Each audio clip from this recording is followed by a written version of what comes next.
10 hari kemudian, Xiao Chen telah menggunakan semua harta karun rahasia yang berisi jiwa naga, termasuk harta karun rahasia kelas raja yang berkualitas tinggi. Lebih dari 40 juta koin astral hitam semuanya hilang. Xiao Chen membuka matanya dan menghela napas panjang kikeruh. Saat dia berdiri, semua tulang di tubuhnya mengeluarkan suara berderak. Titik akupunturnya terbuka, dan untaian Dragon Ki mengalir keluar tak terkendali, menyebar ke seluruh ruangan dan membentuk awan naga kabur. Seluruh tubuh Xiao Chen terasa sangat nyaman, dia merasakan bahwa fisiknya telah meningkat ke tingkat lain dengan kekuatannya meningkat menjadi 20 Dragon Force. Dengan pikiran, dia mengedarkan energinya, dan vital ki-nya melonjak di tubuhnya, mengeluarkan raungan naga. Ini adalah pertama kalinya Xiao Chen mewujudkan Azure Dragon Battle Armor sejak mencapai lapisan ketiga Azure Dragon Body Nourishing Art. Sekarang, Azure Dragon Battle Armor tidak lagi hanya menutupi tubuhnya. Sebaliknya, seni nutrisi tubuh Azure Dragon benar-benar menyatu dengan kulit dan dagingnya, membentuk hubungan yang sangat erat. Rasanya seperti bagian dari kulitnya tanpa rasa tidak nyaman sama sekali. Azure Dragon Battle Armor membungkus lebih erat di sekelilingnya. Permukaannya berkilau seperti air yang mengalir. Udara tirani tak berbentuk dari seorang raja muncul bersama dengan Azure Dragon Battle Armor, membuat Xiao Chen terlihat seperti naga berbentuk manusia. Jika Xiao Chen terus mengolah seni nutrisi tubuh Azure Dragon, ketika dia mewujudkan armor pertempuran Azure Dragon, itu akan mengubah tubuh fisiknya, mengubahnya menjadi sesuatu yang setengah naga dan setengah manusia. Kakak, dengan pikiran, Xiao Chen meregang, dan suara tajam datang dari persendian di sekitar lengan dan kakinya. Ketika dia mengepalkan tinjunya, dia bisa merasakan aliran kekuatan yang luar biasa seperti sungai yang bergelombang. Untungnya, ini adalah kamar superior di hotel ini. Itu cukup besar dan memiliki isolasi suara yang cukup bagus. Oleh karena itu, Xiao Chen tidak terlalu khawatir untuk membiasakan diri dengan badan perang Azure Dragon yang baru di sini. Saat ini, Kaisar Kuasi Penyempurnaan biasa tidak lagi menjadi ancaman bagiku. Saya bertanya-tanya, seberapa jauh saya bisa melawan Kaisar bela diri setengah langkah. Xiao Chen bergumam, mengungkapkan cahaya berapi-api di matanya. Kemudian, dia mengubah Azure Dragon Battle Armor kembali menjadi Dragon Energy dan menariknya, memulihkan pakaian jubah putihnya yang biasa. Sekarang Xiao Chen menstabilkan lapisan ketiga seni bergizi tubuh naga Azure di kesempurnaan kecil, kekuatannya telah meningkat. Ini memenuhi dia dengan keinginan untuk bertarung, lebih disukai pertempuran besar dengan Kaisar bela diri setengah langkah. Namun, Xiao Chen bukanlah orang yang arogan dan angkuh yang membuat masalah tanpa alasan. Dia pasti tidak akan mengambil inisiatif untuk mengejek Kaisar bela diri setengah langkah. Dia juga tidak akan merasa bahwa dia tidak tertandingi dan menantang beberapa Kaisar Kuasi Penyempurnaan pada saat yang bersamaan. Kondisi mentalnya memungkinkan dia mengontrol dengan baik gelombang kepercayaan diri yang datang dengan peningkatan kekuatan yang nyata. Semua karakter utama yang bertemu Xiao Chen, orang-orang seperti Kaisar Langit Tertinggi dan penguasa Batu Api, sangat terkejut dengan kondisi mental Xiao Chen. Bagi Xiao Chen, memiliki kondisi mental seperti itu di usia yang begitu muda benar-benar mengesankan. Ada pepatah yang mengatakan, semakin kuat kemampuan seseorang, semakin kuat keinginannya. Banyak talenta luar biasa dalam sejarah tidak dapat lulus ujian keinginan dan akhirnya menghancurkan masa depan cerah mereka dengan tangan mereka sendiri. Xiao Chen memilah emosinya. Dia berencana untuk minum anggur sebelum meninggalkan tempat yang kacau ini. Dia mendorong membuka pintu dan menuju ke koridor. Tepat ketika dia berbelok di tikungan di lantai 2, dia melihat konflik lain di ambang pertengkaran. Status restoran ini di Treasure Dragon City agak mirip dengan Conflagration Restaurant di Dark City. Karena jalan rahasia menuju pasar gelap terletak di sini, biasanya dipenuhi orang. Pada saat tertentu, akan ada banyak orang yang masuk dan keluar, begitulah kecenderungan konflik terjadi. Seseorang di aula ingin keluar tetapi akhirnya ditabrak oleh seorang pemuda yang bergegas masuk dengan kecepatan tinggi. Pemuda tersebut memiliki temperamen yang berapi-api, sehingga pertengkaran pun terjadi dengan cepat. Dari mana anjing ini berasal? Bagaimana Anda bisa begitu buta? Anda berani memblokir jalan, Dugu Ao, saya. Betapa cerobohnya kamu. Petik 2. Bagaimana pria parubaya yang tertabrak bisa menanggung ini? Dia bahkan belum kehilangan kesabaran, tetapi pelakunya mulai memarahinya. Bagaimana bisa ada hal seperti itu? Oleh karena itu, pertempuran sengit dimulai pada saat ini. Meskipun pasar gelap melarang pertempuran, itu tidak berlaku untuk restoran ini. Bahkan, pertempuran lazim terjadi di sini. Melihat ada keributan, orang-orang membawa cangkir anggur mereka untuk menonton di pagar setiap lantai. Semua orang tetap tenang seperti air yang tenang, minum anggur dan mengobrol, mendiskusikan pertarungan. Ini bisa dianggap sebagai keajaiban laut makam naga. Ini Du Guao lagi. Dia masih sombong seperti dulu. Pria parubaya itu dalam masalah. Dia mungkin baru dan belum pernah mendengar ketenaran Du Guao sebelumnya. Ketika Xiao Chen mendengar diskusi itu, dia tidak bisa menahan perasaan tertarik pada Du Guao ini. Menurut komentar, Du Guao ini sudah berusia hampir 50 tahun. Meski begitu, Du Guao terlihat sangat muda. Jelas, dia telah mencapai martial sage di usia muda. Sebelum dia mencapai usia 100 tahun, penampilannya tidak akan mengalami perubahan apapun. Tentu saja, di alam Kunlun, usia 50 tahun memang masih muda. Xiao Chen seharusnya tidak menilai berdasarkan standar kehidupan sebelumnya. Xiao Chen bertanya kepada seseorang di samping, apa latar belakang Du Guao ini? Orang itu mengenakan pakaian yang bagus. Dia tampak dalam suasana hati yang cukup baik saat dia menyesap anggur. Dia dengan bersemangat menjawab, orang itu berasal dari latar belakang yang luar biasa. Dia adalah salah satu dari 10 ahli muda laut manusia iblis. Hanya pada usia 50, dia sudah mencapai puncak kesempurnaan kaisar. Dia tidak diragukan lagi akan maju ke kaisar bela diri di masa depan. Ini benar-benar patut ditiru. Memikirkan bahwa saya sudah dianggap jenius karena menghabiskan hanya 100 tahun sebagai kaisar kuasi kesempurnaan besar sebelum maju ke kaisar kuasi kesempurnaan. Namun, dibandingkan dengan orang ini, saya benar-benar tidak dianggap apa-apa. Petik 2. Sekarang, Xiao Chen mengerti. Namun, dia tidak merasa bahwa prestasi Du Guao adalah sesuatu yang luar biasa. Menjadi kaisar kuasi penyempurnaan sebelum usia 50 menunjukkan bakat yang benar-benar luar biasa. Namun, dibandingkan dengan generasi Xiao Chen, Du Guao masih jauh dari sebanding. Belum lagi Xiao Chen, hanya Di Wuk dan yang lainnya, meskipun Xiao Chen tidak tahu banyak bahwa mereka meningkat di medan perang astral, selama mereka selamat, mereka mungkin sudah menjadi kaisar kuasi kesempurnaan besar. Selanjutnya, Di Wuk dan yang lainnya baru berusia 30 tahun. Dengan bakat kelompok itu, mereka pasti akan menembus kaisar kuasi kesempurnaan dalam waktu 5 tahun tanpa masalah. Jika orang-orang ini menemukan pertemuan kebetulan, maju ke kaisar kuasi kesempurnaan dalam 2 atau 3 tahun juga mungkin. Dalam kasus Xiao Chen, bahkan jika dia tidak memiliki seni hidup dan mati penguasa pedang darah, dia akan dapat maju ke kaisar kuasi penyempurnaan dalam waktu 3 tahun. Di zaman para jenius ini, peningkatan bakat luar biasa yang memiliki keberuntungan dapat digambarkan dengan ungkapan 500 km dalam satu hari. Catatan TL, 500 km dalam satu hari berarti maju dengan kecepatan tinggi. Ungkapan ini muncul pada saat tidak ada mobil atau pesawat dan menempuh jarak 500 km dalam satu hari adalah prestasi yang mengesankan. Mengapa sepertinya kamu tidak yakin akan hal itu? Kultivator dengan pakaian indah yang memegang cangkir anggur mengangkat alisnya untuk bertanya. Xiao Chen hanya tersenyum tanpa mengucapkan sepatah kata pun. Dia hanya terus menonton pertarungan keduanya. Setelah menonton sebentar, dia menebak hasilnya. Meskipun pria parubaya itu juga kaisar semu penyempurnaan dan cukup kuat, teknik gerakan, kekuatan, teknik bela diri, dan tubuh fisiknya jauh dari sebanding dengan Du Guao. Kekalahannya hanya masalah waktu.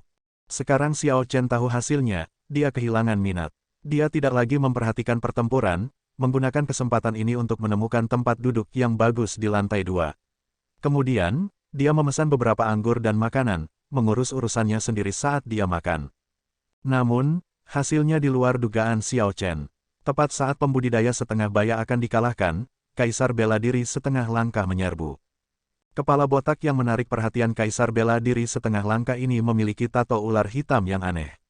Tato ini menutupi setengah wajahnya. Kepala ular itu kebetulan melapisi mata kirinya, terlihat sangat menyeramkan.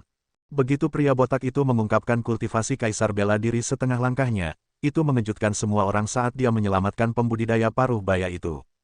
Kakak laki-laki, pria parubaya itu mengungkapkan kegembiraan ketika dia melihat pria botak itu. Ternyata dia adalah teman dari ular berkepala botak Wuke. Tidak heran dia berani bertarung dengan Du Guao. Jelas, pria botak ini agak terkenal juga. Banyak orang di restoran langsung mengenalinya. Anak muda, tidak perlu terlalu kurang ajar. Saya tidak akan meminta pertanggungjawaban Anda untuk masalah ini kali ini. Petik 2. Wuke menatap Du Guao dengan dingin sebelum dengan cepat membawa pergi pembudidaya paruh baya dari tempat ini.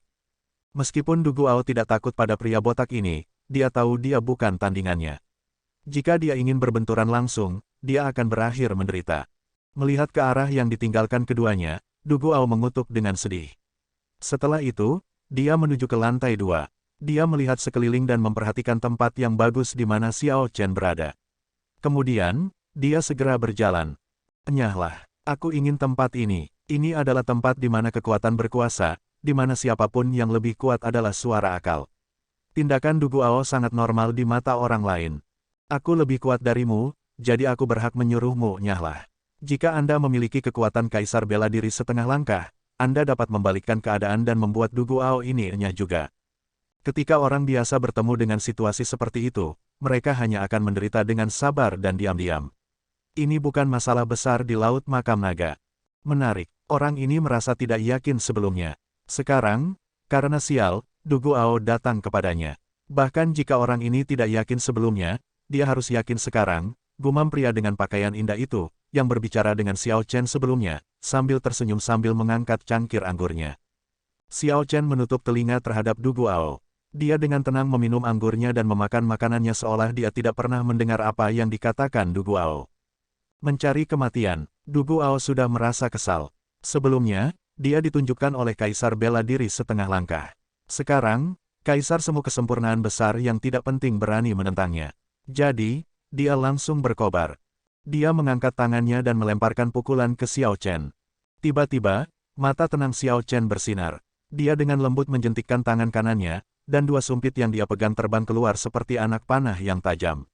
Satu terbang menuju mata Du Guao dan yang lainnya menuju tinju Du Guao. Keduanya berputar dengan cepat saat mereka melakukannya. Suara mendesing. Sumpit yang berputar menciptakan angin seperti pisau yang kuat yang meniup pinggiran Du Guao. Ini memungkinkan Du Guao untuk melihat lebih jelas. Dia mendapat kesan bahwa sumpit yang mengarah ke matanya adalah pedang harta karun yang tak tertandingi, tajam tanpa batas dengan niat pedang yang mengerikan. Wajah Du Guao tenggelam. Di luar dugaan, hanya dengan memetik dengan santai, dia bertemu dengan seorang ahli. Pikirannya berpacu. Dalam waktu singkat ini, dia tidak bisa memikirkan cara untuk menghadapi ini, selain mundur. Bang! Sumpit yang berputar itu mengenai kepalan tangan Du Guao dan langsung menimbulkan rasa sakit. Dia tidak lagi ragu-ragu. Dia dengan cepat menarik kembali tinjunya, melindungi matanya, dan mundur dengan tergesa-gesa. Xiao Chen tersenyum tipis. Tangan kanannya bergerak secepat kilat, dengan kecepatan yang mempesona, meraih sumpit yang terbang menuju mata pihak lain. Saat tangannya kembali, sumpit berputar kedua kebetulan berada di rebound. Dengan dua sumpit kembali di genggamannya, Xiao Chen mengambil beberapa makanan dan minum seteguk anggur lagi. Dia masih belum melihat Du Guao. Dengan pertukaran sederhana ini, dua sumpit sederhana dan ajaib Xiao Chen dengan mudah memaksa kembali Du Guao yang mengamuk, mengejutkan semua orang. Jika bukan karena orang-orang yang hadir memiliki penglihatan yang luar biasa, mereka tidak akan dapat mengatakan bahwa Xiao Chen telah berhenti sebelum mengambil beberapa makanan lagi. Yang paling terkejut tidak lain adalah pria dengan pakaian bagus itu. Dia tersedak anggur yang dia minum, batuk tanpa henti. Sial, Xiao Chen dengan berat meletakkan cangkir anggur di tangannya. Tatapannya seperti kilat saat dia menatap Du Guao. Dia berkata, saya kebetulan sedang mencari seseorang untuk berlatih. Anda adalah lawan yang cukup bagus. Namun, tempat ini terlalu kecil. Saya yakin Anda juga merasa sangat dibatasi. Bagaimana kalau kita pindah lokasi? Du Guao memang lawan yang cukup bagus, Xiao Chen tidak berbohong. Pihak lain memiliki kekuatan kaisar kuasi kesempurnaan dan juga merupakan sosok yang terkenal. Pukulan Du Guao sebelumnya, yang diluncurkan dengan marah, telah menunjukkan celah yang tak terhitung jumlahnya. Fakta bahwa Xiao Chen menggunakan dua sumpit untuk memaksanya mundur tidak dapat digunakan untuk mengevaluasi kekuatan pihak lain. Xiao Chen sangat jelas dalam hal ini. Untuk mengalahkan pihak lain, Xiao Chen harus berusaha. Bagaimanapun, pihak lain lebih tua 20 tahun. Juga, dia memiliki bakat luar biasa dan berdarah campuran manusia iblis. Meski begitu, Xiao Chen hanya akan menganggapnya sedikit sulit untuk dihadapi dan tidak akan takut padanya. Du Guao masih muda dan sembrono, penuh semangat. Jadi bagaimana dia bisa menanggung komentar negatif seperti itu? Dia tersenyum dan berkata, hanya dengan beberapa trik, kamu berani menyombongkan diri seperti itu di depanku. Betapa beraninya, aku akan mengabulkan keinginanmu. Pilih tempat, di mana saja di dalam kota naga harta karun ini. Kalian berdua adalah talenta muda yang luar biasa. Mengapa perlu membuat keributan besar untuk masalah kecil seperti itu? Saat keduanya hendak bergerak, sebuah suara bergema di benak mereka berdua. Ini adalah seseorang yang memproyeksikan suaranya. Selanjutnya, dia melakukannya pada mereka berdua pada saat yang bersamaan. Caranya cukup menakjubkan. Ekspresi Xiao Chen dan Du Guao berubah secara bersamaan. Mereka mengirimkan persepsi atau sense spiritual mereka, mencoba menemukan sumber proyeksi suara. Pada akhirnya, keduanya terkejut menemukan bahwa mereka tidak dapat menemukan siapa yang mengirim proyeksi suara. Namun, mengingat orang ini melihat tindakan mereka dengan jelas, dia pasti tidak jauh. Untuk berpikir bahwa dengan kultivasi keduanya, mereka tidak segera menemukan pihak lain. Xiao Chen terus mencari dengan sense spiritualnya dan hanya bisa menemukan arah yang samar. Orang yang mengirim proyeksi suara harus berada di salah satu bilik di lantai 5. Namun, dia tidak bisa menentukan stand mana. Dia juga tidak bisa melihat kultivasi orang yang mengirim proyeksi suara. Apapun, itu harus secara signifikan lebih tinggi dari keduanya. Kaisar bela diri setengah langkah. Kata-kata ini muncul di benak keduanya secara bersamaan. Tanpa diduga, masih ada kaisar bela diri setengah langkah di restoran. Kesadaran ini menghalangi keduanya untuk bertindak gegabah. Mereka tidak tahu apa maksud dari orang yang mengirim proyeksi suara itu. Tidak perlu terus mencari. Jika Anda berdua bersedia untuk membiarkan masalah beristirahat, datanglah ke restoran di tengah malam, dan saya akan memberi Anda 2 kesempatan, kata orang yang memproyeksikan suara ini. Maksudnya jelas, dia menyukai kekuatan keduanya dan ingin merekrut mereka sebagai pembantu. Ketika Du Guao mendengar ini, dia santai. Ini bukan pertama kalinya dia mengalami hal seperti ini. Biasanya, mereka yang ingin menjelajahi kuburan naga di Laut Makam Naga akan bekerja sama untuk melakukannya. Selain beberapa orang yang sangat terampil atau berani, hanya sedikit yang akan beroperasi sendiri. Namun, ini adalah pertama kalinya Du Guao melihat kaisar bela diri setengah-setengah mencoba mencari orang untuk diajak bekerja sama, jadi itu memicu minat yang besar di dalam hatinya. Anggap dirimu beruntung. Masalah hari ini memungkinkan Anda untuk hidup selama beberapa hari lagi. Du Guao tersenyum arogan dan mengabaikan Xiao Chen, mencari meja lain untuk makan dan minum anggur. Xiao Chen juga menebak niat orang itu. Namun, karena dia tidak tahu persis situasi pihak lain, dia memutuskan untuk menunggu dulu dan melihat. Ketika orang yang mengirim proyeksi suara melihat bahwa dua lainnya tidak bergerak lebih jauh, dia tidak mengatakannya lagi, percaya bahwa dia sudah menyelesaikan masalah ini. Ao Jiao, apakah menurutmu aku harus melakukan perjalanan ini? Xiao Chen berniat untuk pergi. Namun, undangan mendadak ini agak menarik minatnya. Anda mungkin juga mencoba. Orang ini sangat tertutup, dan lebih jauh lagi, dia perlu mencari bantuan meskipun dia adalah kaisar bela diri setengah langkah. Jelas, kuburan naga yang akan dia jelajahi sangat luar biasa. Ao Jiao secara rasional menganalisis Xiao Chen dari cincin roh abadi. Yang paling penting adalah bahwa dengan kekuatan Anda saat ini, bahkan ketika menghadapi kaisar bela diri setengah langkah, Anda masih mampu melarikan diri dengan aman. Anda memiliki kekuatan untuk bekerja sama dengannya dan tidak takut pada trik apapun yang mungkin dia mainkan. Kalau begitu, aku akan mendengarkanmu. Malam ini, aku akan pergi dan melihat apa yang terjadi. Beberapa pembudidaya menganggap pemadaman tiba-tiba dari pertukaran permusuhan di lantai 2 itu aneh. Namun, ini adalah Laut Makam Naga. Itu tidak akan pernah kekurangan topik pembicaraan. Segera, keaktifan restoran yang biasa kembali. Xiao Chen kembali ke kamarnya dan mengeluarkan batu esensi untuk berkultivasi, diam-diam menunggu panggilan dari pihak lain. Berkultivasi dengan esens seton memungkinkan kultivasi Xiao Chen berkembang pesat. Hanya sekitar 1 bulan sejak dia meninggalkan Laut Hitam. Meski begitu, dia sudah mencapai puncak kaisar semu kesempurnaan besar. Saat ini, Xiao Chen menggunakan batu esensi untuk meredam kultivasinya, untuk meletakkan dasar yang baik. Sekarang setelah dia mencapai puncak kaisar semu kesempurnaan besar, hukum surgawinya telah berlipat ganda menjadi lebih dari 20.000.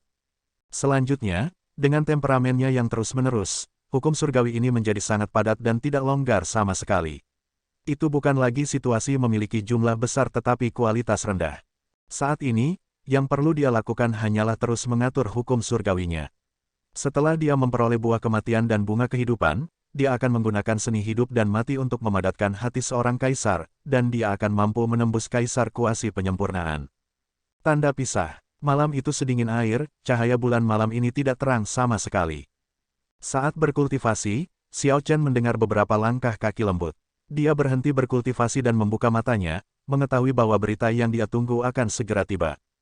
Ketukan, ketukan. Suara ketukan terdengar. Seorang pelayan pria di luar pintu berkata, "Tamu yang terhormat, tamu terhormat di sebuah bilik di lantai 5 mengirimi Anda undangan." Xiao Chen mendorong pintu hingga terbuka dan menerima kartu itu. Setelah dia mengetahui stan mana itu, dia mengirim pelayan itu. Tidak ada informasi di kartu itu, hanya undangan. Namun, kata-kata di kartu undangan tampak sangat misterius dan samar. "Harapan, jangan mengecewakanku." Xiao Chen menyingkirkan undangan dan menuju stan di lantai 5 dengan antisipasi dan kehati-hatian. Kemudian, dia mengetuk pintu. Setelah Xiao Chen menyerahkan undangan, seseorang membawanya ke stan. Ternyata ada dunia kecil di sana dengan paviliun rahasia. Cukup banyak orang yang sudah berada di paviliun rahasia. Bahkan Du Guao ada di sana. Ada total 9 orang, menambahkan Xiao Chen membawa nomor itu menjadi 10. Xiao Chen dengan cepat melihat sekeliling dan merasa lebih percaya diri. Selain lelaki tua berpakaian hitam di tengah, yang merupakan kaisar bela diri setengah langkah, 8 lainnya semuanya adalah kaisar kuasi kesempurnaan di sekitar tingkat yang sama dengan Du Guao dan menyembunyikan diri mereka sangat dalam. Di sisi kanan adalah pasangan parubaya dengan pedang di punggung mereka. Dalam kelompok orang yang kejam ini, mereka adalah orang-orang dengan aura paling tidak jahat di sekitar mereka. Di samping lelaki tua kaisar bela diri setengah langkah adalah lelaki tua lain yang tampak kuno. Orang ini mungkin yang tertua dari semua orang di paviliun rahasia ini, setidaknya berusia 800 tahun. Orang tua ini mengenakan jubah hujan jerami, dan wajahnya tampak tua. Dia memiliki penampilan tidak peduli tentang duniawi. Ketika Xiao Chen tiba, dia bahkan tidak mengedipkan mata. Ada juga gendut besar yang terlihat agak mesum. Si gendut ini bahkan tidak mencoba menyembunyikan fakta bahwa dia sedang menatap pendekar pedang wanita parubaya dengan pedang di punggungnya, membuat pasangannya sangat tidak senang. Dari 3 yang tersisa, 2 wanita dan 1 pria, mereka semua adalah ras iblis. Aura buruk yang datang dari mereka sangat berat, mungkin akibat dari membunuh banyak orang. Seorang wanita berasal dari ras laba-laba Venom. Dia mengenakan jubah tidak jelas yang terbuat dari sutra laba-laba hitam.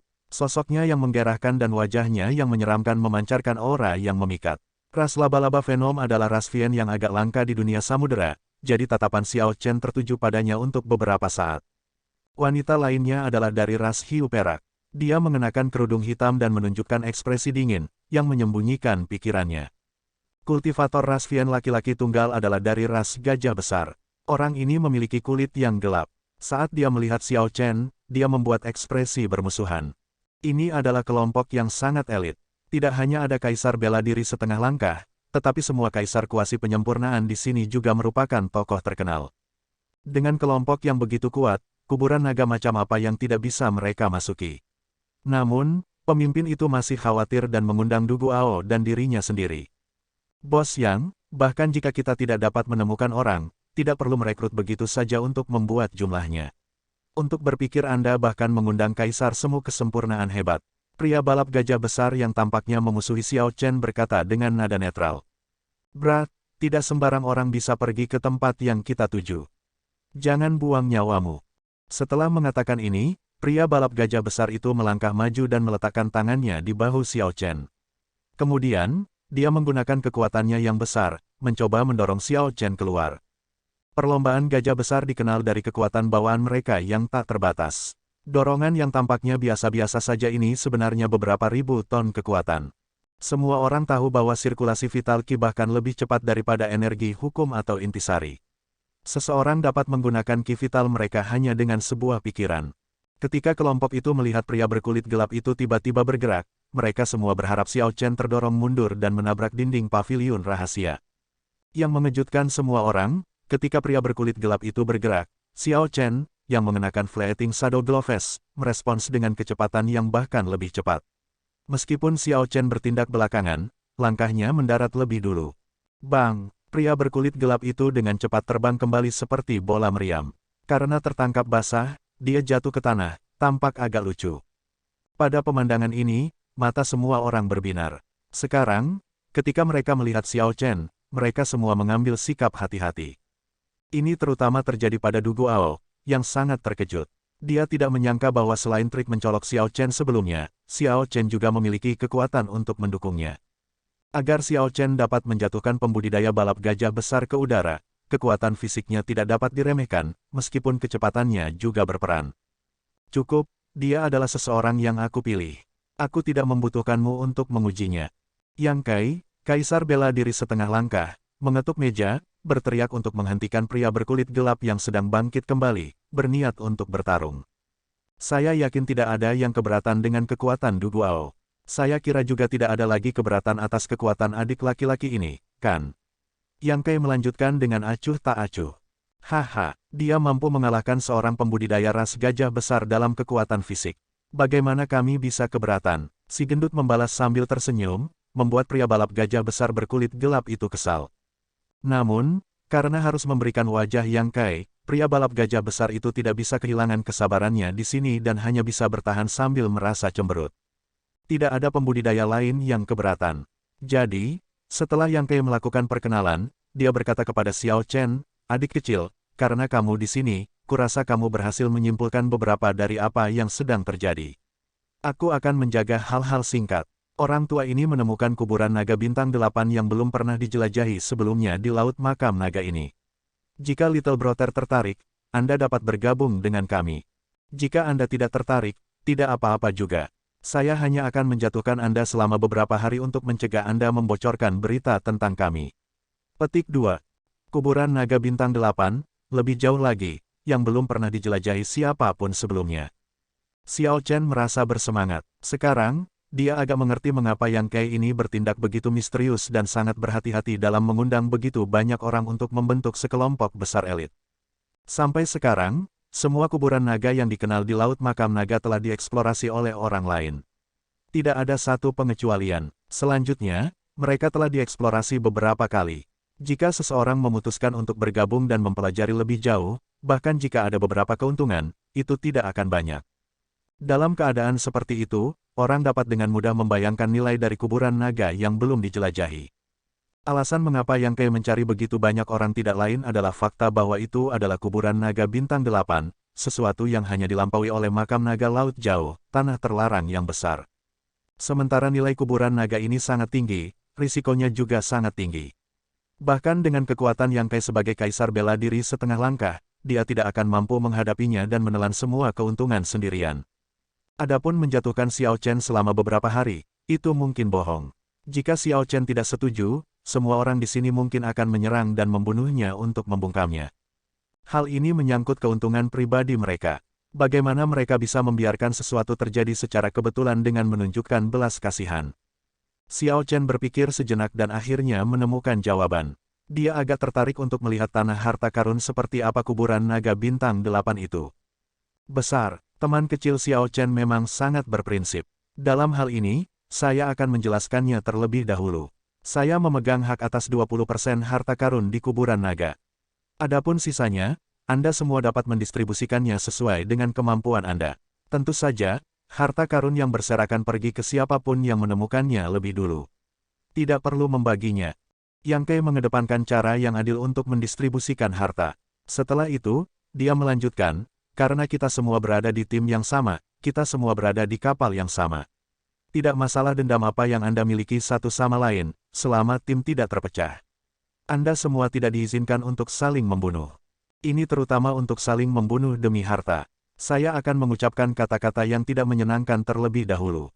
Saya pribadi akan melumpuhkan siapapun yang bergerak lebih dulu. Bahaya kuburan naga bintang 8 lebih besar dari yang kalian bayangkan.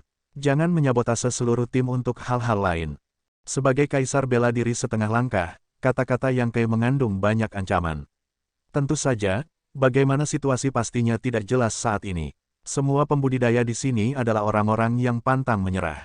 Jika mereka tidak memiliki sarana untuk menjaga diri mereka tetap aman, mereka tidak akan berani bekerja dengan kaisar bela diri setengah langkah.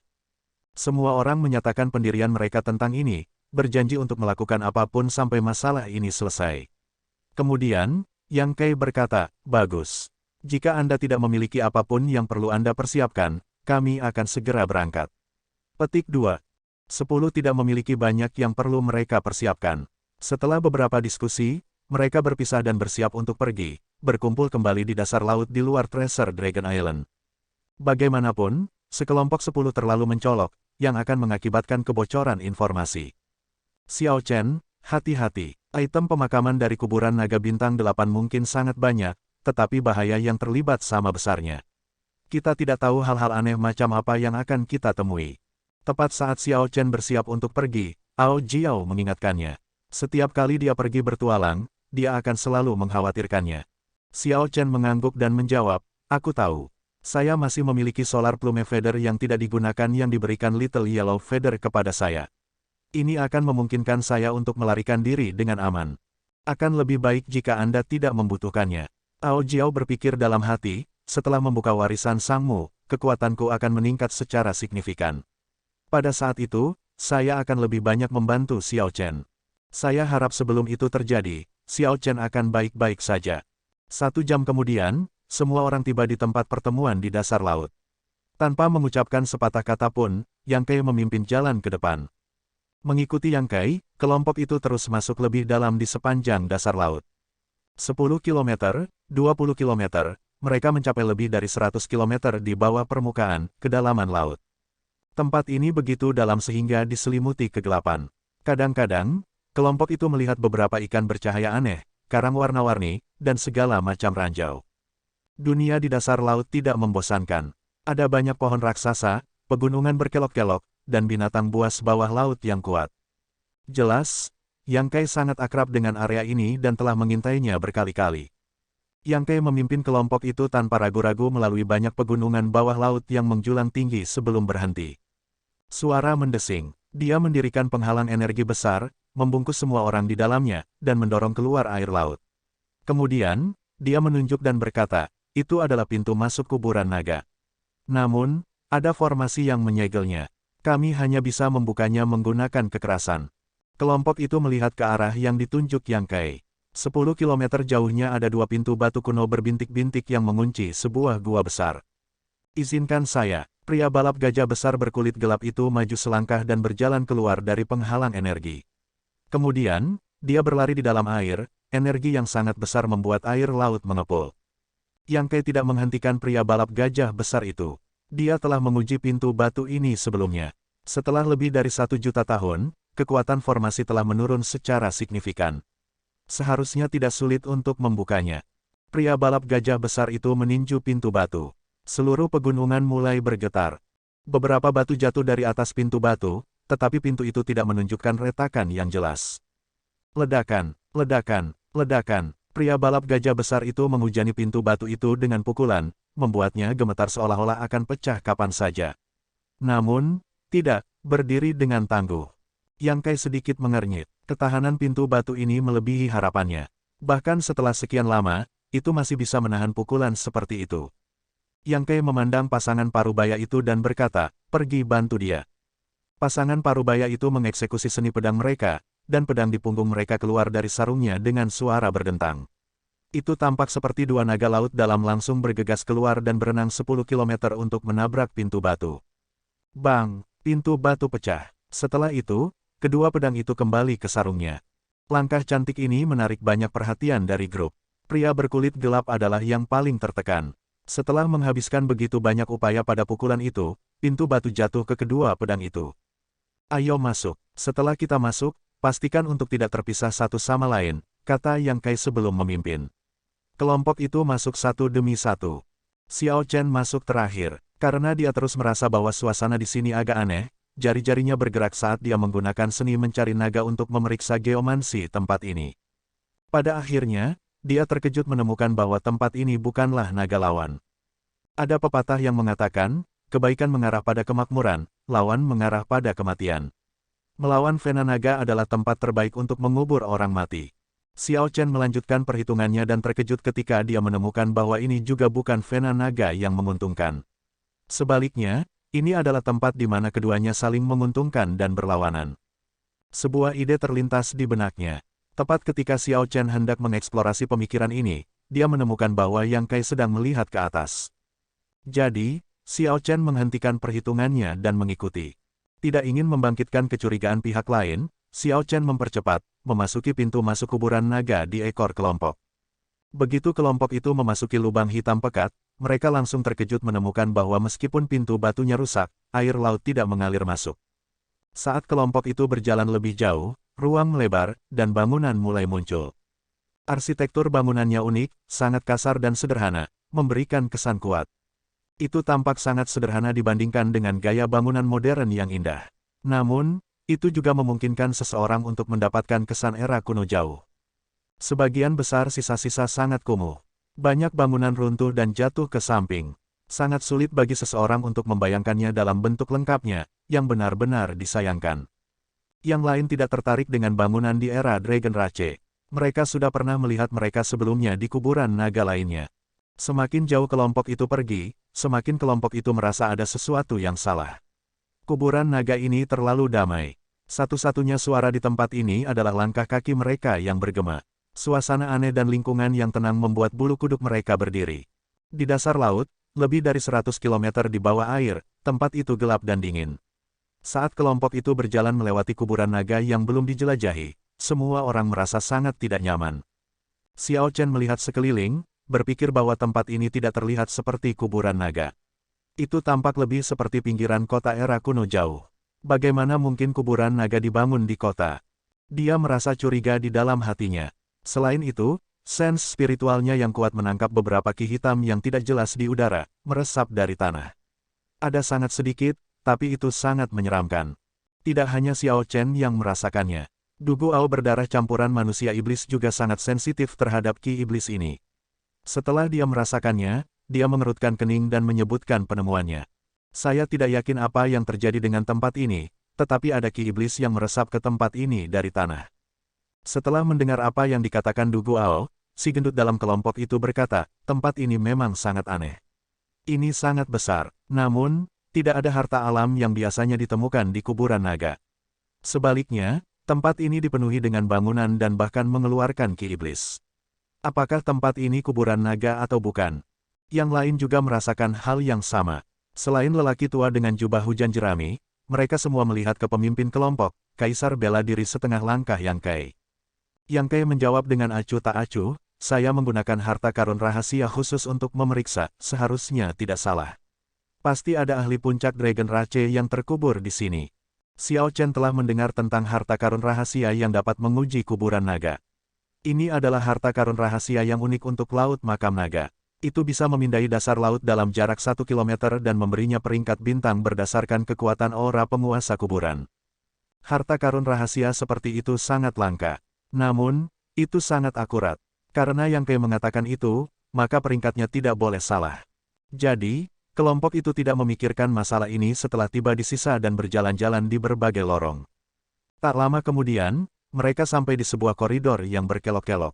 Ketika kelompok itu melihat ke bawah koridor, mereka melihat patung-patung pembudidaya ras naga mengapit lorong itu. Patung-patung ini mengenakan battle armor kuno dan memegang tombak di tangan mereka saat mereka berdiri tegak. Ketika Du Guao melihat patung Dragon Rache ini, dia berkata sambil mengendurkan keningnya, memang, itu tidak salah. Ini adalah penjaga kuburan ras naga. Mereka hanya muncul di kuburan naga. Ada cukup banyak dari mereka, itu akan sedikit bermasalah. Yang lain lebih tahu tentang topik ini dan mengenali penjaga kuburan dari ras naga, yang memverifikasi bahwa ini memang kuburan naga. Jadi, mereka juga mengungkapkan senyum di wajah mereka. Namun, kelompok itu tidak bertindak gegabah. Penjaga kuburan dari ras naga semuanya setara dengan kaisar kuasi kesempurnaan kecil. Selanjutnya, ada hampir 200 penjaga kuburan yang terlihat. Siapa yang tahu apakah ada lebih banyak di tikungan? Jika 10 orang dikelilingi oleh begitu banyak penjaga kuburan, bahkan jika mereka bisa membebaskan diri, luka parah tidak akan bisa dihindari. Isi melalui. Pria ras gajah besar berkulit gelap itu tampak tak kenal takut. Tanpa menunggu yang lain mendiskusikan pilihan mereka, dia bergegas maju. Ketika Yang Kai melihat situasinya, dia ingin mengatakan sesuatu. Namun, setelah beberapa pemikiran cepat, dia tidak bisa diganggu dan hanya mengejarnya. Tidak ada trik untuk berurusan dengan penjaga kuburan ini. Meskipun pria berkulit gelap itu agak gegabah, memang tidak ada metode yang lebih baik. Pengisian langsung melalui adalah pendekatan yang paling mudah. Suara mendesing, suara mendesing, suara mendesing. Kelompok itu bergerak sangat cepat. Setelah 10 langkah, penjaga kuburan di kedua sisi koridor langsung hidup kembali dan menuju para pembudidaya. Pria ras gajah besar berkulit gelap yang memimpin serangan itu tidak selemah yang dibayangkan. Ketika pembudidaya ras gajah besar melemparkan pukulan, dia langsung meledakkan kepala salah satu patung yang melompat ke bawah.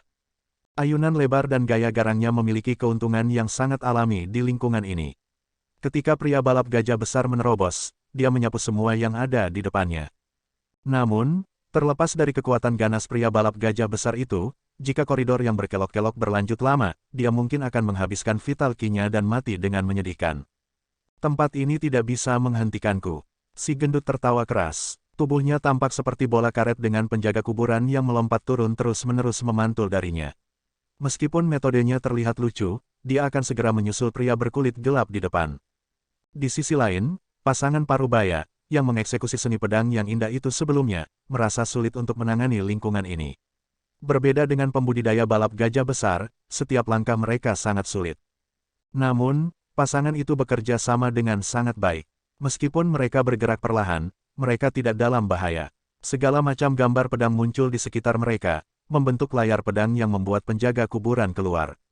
Orang tua berjubah jerami mengeluarkan alat pancing dan menghela nafas. Bahkan di usia saya masih harus bersaing dengan para pemuda. Ini benar-benar tidak mudah. Meskipun lelaki tua itu mengatakan itu, dia tidak ragu untuk menggunakan pancingnya sama sekali. Mengingat pengalaman tempurnya, dia menerapkan karakteristik khusus dari koridor ini untuk keuntungannya. Setiap kali lelaki tua itu bergerak, dia berhenti di titik yang tepat, mengeluarkan energi paling sedikit untuk menghancurkan penjaga kuburan tanpa usaha yang sia-sia sama sekali. Wanita ras laba-laba Venom yang sangat memikat tampaknya memiliki waktu yang agak sulit di koridor ini.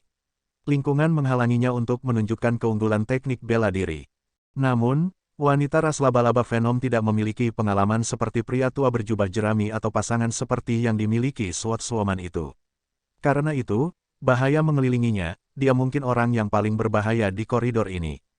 Bukan karena wanita ras laba-laba Venom itu lemah. Lebih dari itu dia tidak cocok untuk bertarung di lingkungan yang begitu kompleks.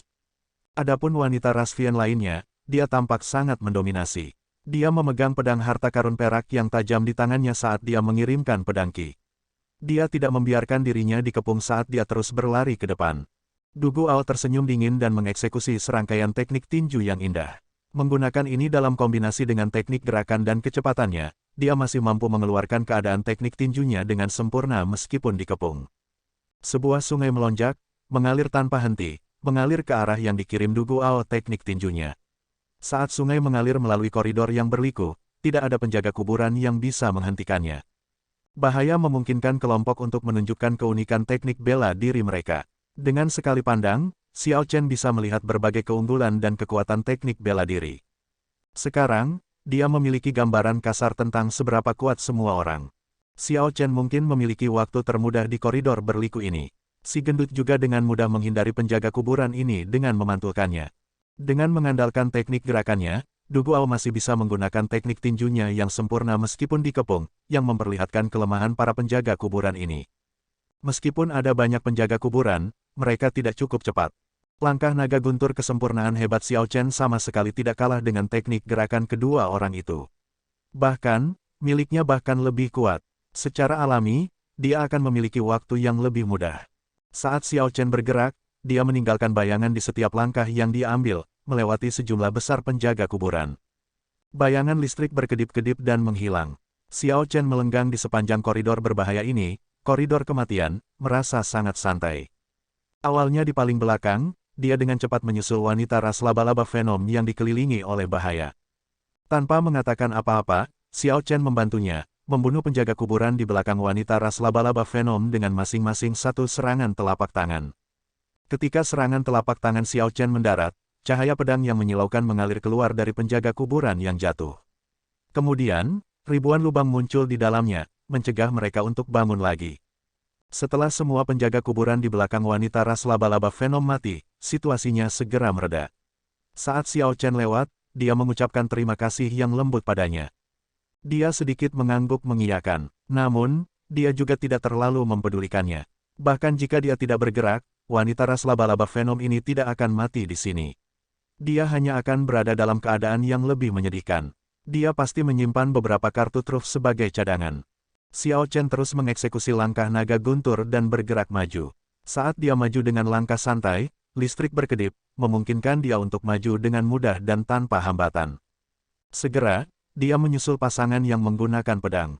Meskipun keduanya bergerak perlahan, mereka sangat aman. Karena mereka tidak membutuhkan bantuannya, Tentu saja, dia tidak mengambil tindakan. Di tengah bayangan yang berkedip-kedip, Xiao Chen disikat oleh penjaga kuburan dari waktu ke waktu. Ini agak mengejutkan pasangan parubaya. Tanpa diduga, Kaisar Kuasi kesempurnaan hebat yang pada awalnya dipandang rendah oleh semua orang ini memiliki begitu banyak sarana yang bisa dia gunakan. Tidak hanya kekuatan fisik Xiao Chen yang lebih unggul dari manusia balap gajah besar, tetapi teknik gerakannya juga sangat luar biasa. Melanjutkan kemajuannya, Xiao Chen menyusul pria tua berjubah jerami itu juga. Bahkan ada lebih sedikit alasan baginya untuk membantu orang tua ini. Mengingat pengalaman bertarung lelaki tua itu, berhenti pada saat yang tepat, dia tidak memberi penjaga kuburan kesempatan untuk mengelilinginya. Sebagai gantinya, dia menggunakan lingkungan dan alat pancingnya untuk mengacaukan penjaga kuburan dan menghalangi satu sama lain. Saya memang sudah tua, pemuda hari ini bahkan lebih menakutkan daripada yang datang sebelumnya. Petik 2. Saat lelaki tua berjubah jerami itu menyaksikan Xiao Chen melewatinya, dia menghela nafas dengan cara yang membuatnya tidak mungkin untuk mengatakan apakah emosinya asli atau tidak. Kemudian, lelaki tua itu mengayunkan pancingnya, dan tali pancing transparan merobek kepala 3 penjaga kuburan kayu, yang kemudian jatuh ke tanah, tidak bisa berdiri lagi. Yang berikutnya disalib Xiao Chen adalah wanita pedang Silver Shark Rache. Wanita ini terlihat sangat cantik. Namun, ketika dia pindah, dia menjadi seperti iblis. Auranya yang mendominasi tanpa batas memaksa semua orang untuk mundur 3 langkah ketika mereka merasakannya. Teknik pedang-pedang wanita pedang hiu perak sangat mendominasi. Pedang ki perak yang terbang menyebar hampir di mana-mana di seluruh koridor. Tidak ingin menarik masalah apapun, Xiao Chen dengan lembut mendorong tanah dan menjadi seperti daun pohon yang melayang di udara saat dia menenun melalui untaian pedang ki yang ganas dan padat. Tindakan wanita Silver Shark Rache berhenti. Pemandangan teknik gerakan Xiao Chen mengejutkannya. Dia berpikir, kekuatan orang ini luar biasa. Jika ada pilihan, saya seharusnya tidak terlibat konflik dengan pemuda berjubah putih ini. Saat Xiao Chen menyusul anggota kelompok satu persatu, Xiao Chen yang awalnya terakhir bergerak dari belakang ke depan, maju bersama dengan para pelari depan, Du Guo, si gendut, dan pembudidaya balap gajah besar berkulit gelap. Xiao Chen hanya berada di belakang Kaisar bela diri setengah langkah Yang Kai, yang memimpin. Namun, ini karena dia menahannya dengan sengaja. Jika dia mau, dia mungkin bisa bergerak bersama Yang Kai. Xiao Chen tidak perlu mengekspos kekuatannya sendiri terlalu cepat. Itu akan cukup untuk mengikuti di belakang dan memastikan bahwa dia tidak kehilangan keuntungan. 3 lainnya di samping Xiao Chen semuanya tidak mau menyerah kepada orang lain, mencoba untuk maju. Ini terutama berlaku untuk pembudidaya ras gajah besar dan Du Guo. Namun, setiap orang memiliki hal-hal yang mereka kuasai. Tidak mudah untuk mengungguli satu sama lain. Koridor berkelok-kelok melingkar 9 kali. Si gendut yang memantul-mantul seperti bola karet terengah-engah setelah dia berhenti, merasa sangat lelah. Pria berkulit gelap itu juga telah menghabiskan banyak energi di sepanjang jalan. Pada akhirnya, dia sangat lelah, jadi dia dengan cepat duduk dan mengedarkan energinya untuk pulih. Du Guo menutup matanya dan beristirahat, tidak menunjukkan niat untuk bergerak. Meskipun teknik tinjunya mengalir terus-menerus, sumbernya hampir tidak ada habisnya sebagai akibat dari semacam siklus. Oleh karena itu, pengeluarannya tidak terlalu tinggi. Meski begitu, gerakan ini masih membuat Du Guo lelah sehingga dia tidak mau bergerak. Hanya Xiao Chen yang sangat santai seolah-olah tidak ada yang terjadi. Saat ini, dia melihat sekeliling tempat itu dengan santai. Ketika Yang Kai melihat adegan ini, dia agak terkejut, tetapi dia tidak terlalu memikirkannya. Segera, lelaki tua berjubah jerami itu tiba dengan kulit yang rata dan bernapas dengan mudah. Kemudian, wanita ras hiu perak, wanita ras laba-laba venom, dan pasangan parubaya itu menyusul satu demi satu. Mereka berhasil melintasi pertempuran kacau di koridor tanpa kecelakaan, hanya pengalaman yang menakutkan. Yang Kai tidak terburu-buru untuk melanjutkan. Kelompok itu hanya melanjutkan perjalanan mereka ketika semua orang telah beristirahat dan pulih kembali ke keadaan puncak mereka. Di ujung koridor adalah sisa yang kosong. Setelah area ini tanpa keuntungan apapun, sebuah hutan kuno muncul di hadapan kelompok itu. Kayu pohon-pohon itu berwarna merah tua, dan pohon-pohon itu mungkin sudah hidup untuk waktu yang lama. Ini adalah pohon darah naga, yang ditumbuhkan oleh ras naga kuno dengan menyirami darah mereka. Karena belum ada yang datang ke sini sebelumnya, kami yakin dapat menemukan beberapa bunga darah naga. Yang Kai agak berpengetahuan, dia mengenali pohon-pohon kuno yang tampak menyeramkan ini dengan sekali pandang. Bunga darah naga adalah harta alam yang biasanya ditemukan di kuburan naga. Mereka sangat berharga dan bisa memperkuat garis keturunan seorang kultivator dan meningkatkan bakat mereka. Bunga darah naga juga merupakan bahan utama dari pil darah naga, sesuatu yang berharga bagi kota. Dengan kuburan naga yang diketahui telah dijelajahi beberapa kali, hampir tidak mungkin untuk mendapatkan bunga darah naga. Hutan pohon darah naga yang luas di sini memberi semua orang harapan. Mereka telah mendengar tentang ketenaran pohon darah naga sebelumnya, tetapi ini adalah pertama kalinya mereka melihat pohon darah naga. Sesuai kesepakatan, siapapun yang menemukan kekayaan alam di sepanjang jalan berhak mendapatkannya. Jangan memperebutkannya denganku.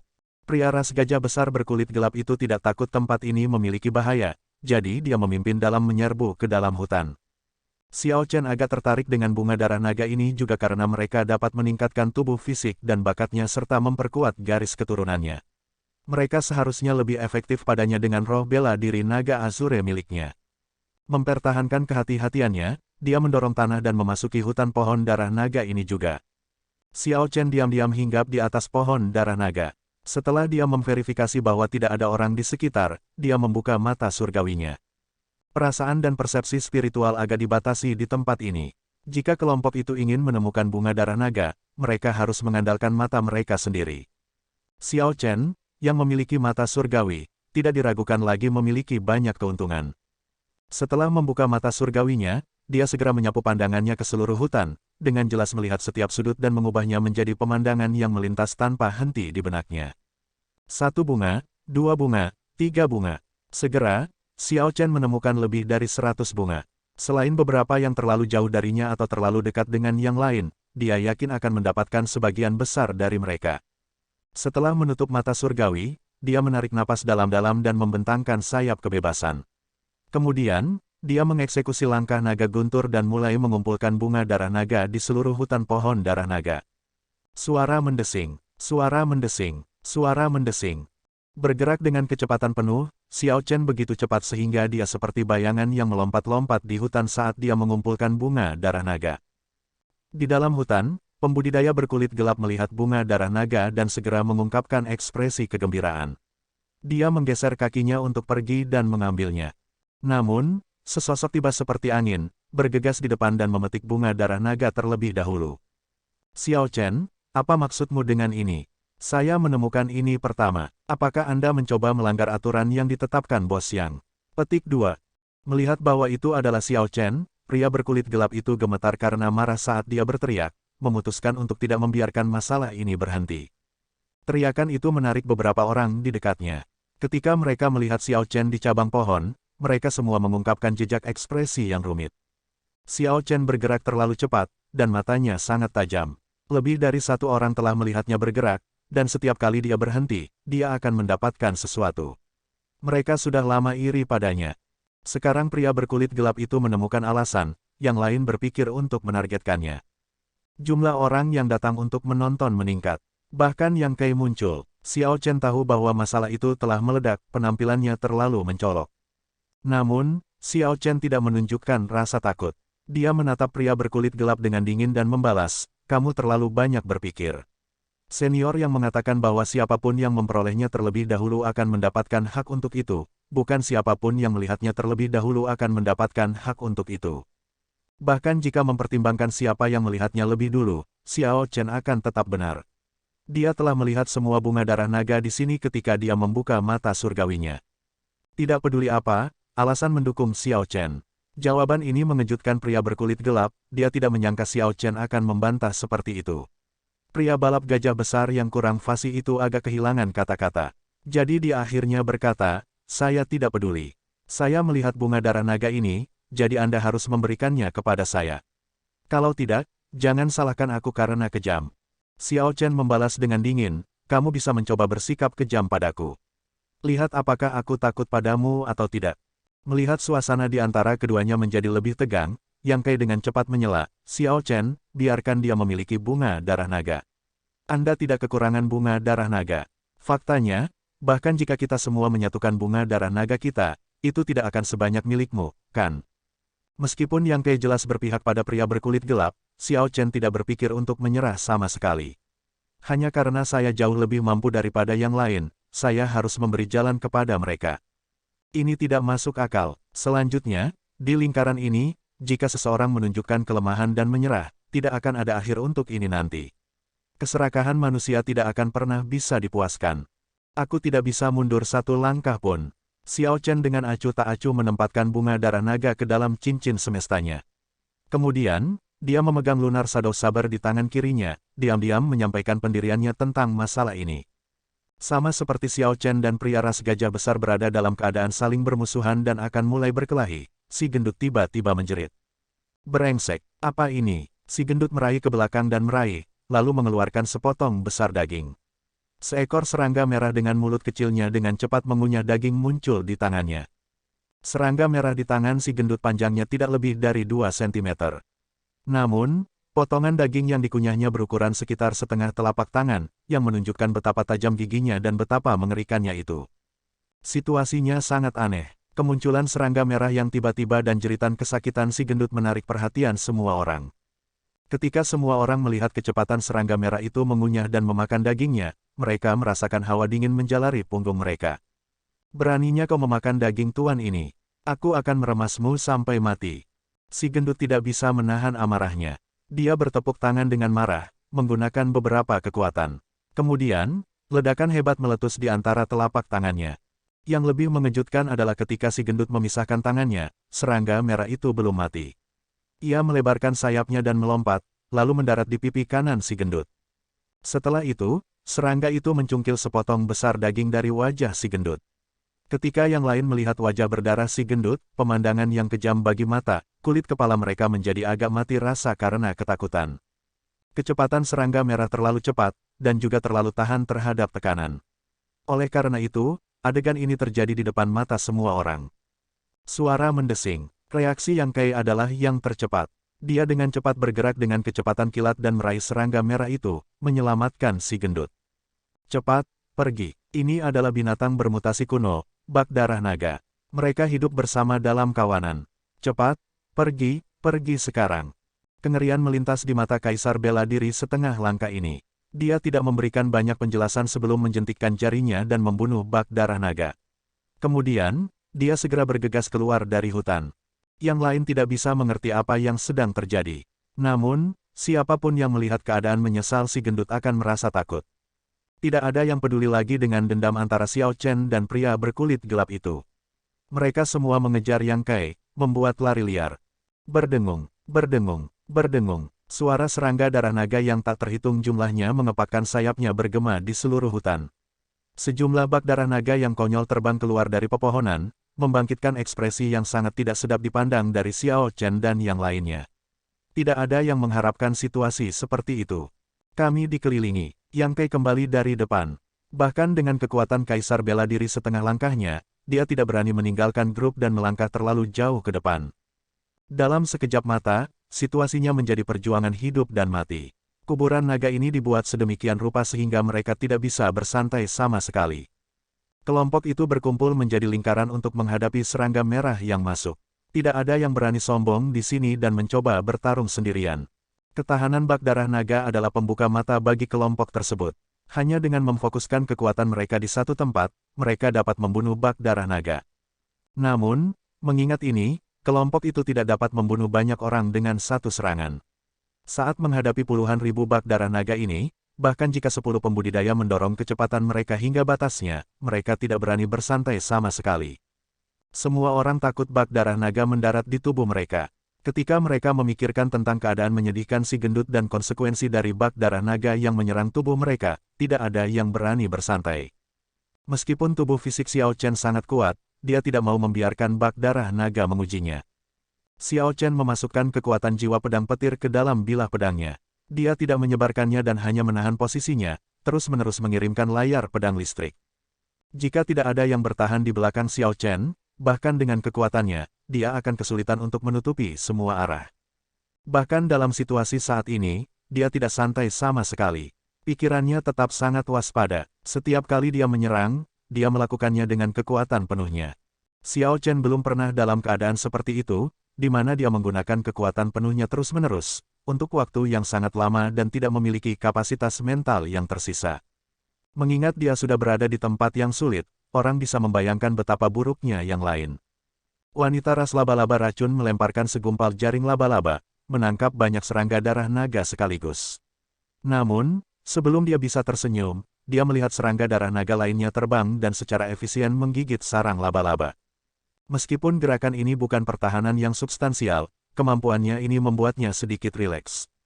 Dari 10 orang, yang paling muda adalah orang tua berjubah jerami. Jenis jerami apa yang terbuat dari jubah hujannya tidak diketahui, tetapi itu mengeluarkan aroma yang mengusir serangga darah naga. Meski begitu, lelaki tua ini mempertahankan ekspresi waspada, tidak santai sama sekali.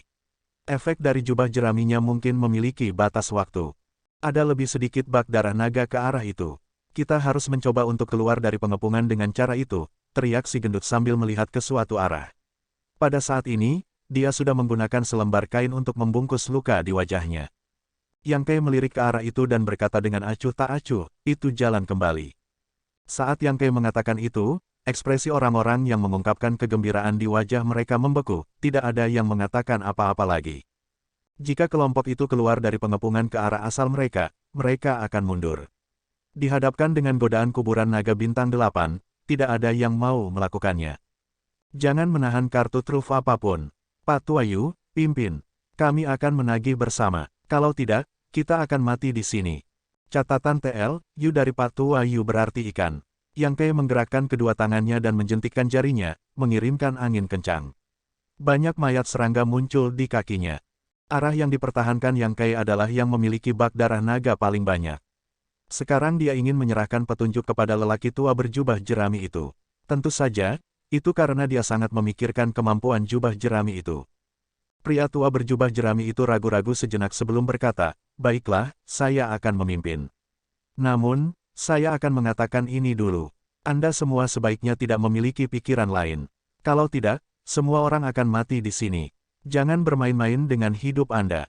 Mengenakan biaya. Setelah mengambil tempat Yang Kei, lelaki tua yang awalnya tampak lesu itu melepaskan aura luar biasa dan kekuatan mengerikan yang sebenarnya tidak lebih lemah dari Yang Kei. Orang tua ini telah hidup lebih lama dari yang mau dia akui. Kultivasinya sangat kuat, sekarang semuanya tiba-tiba meledak, itu benar-benar mengejutkan.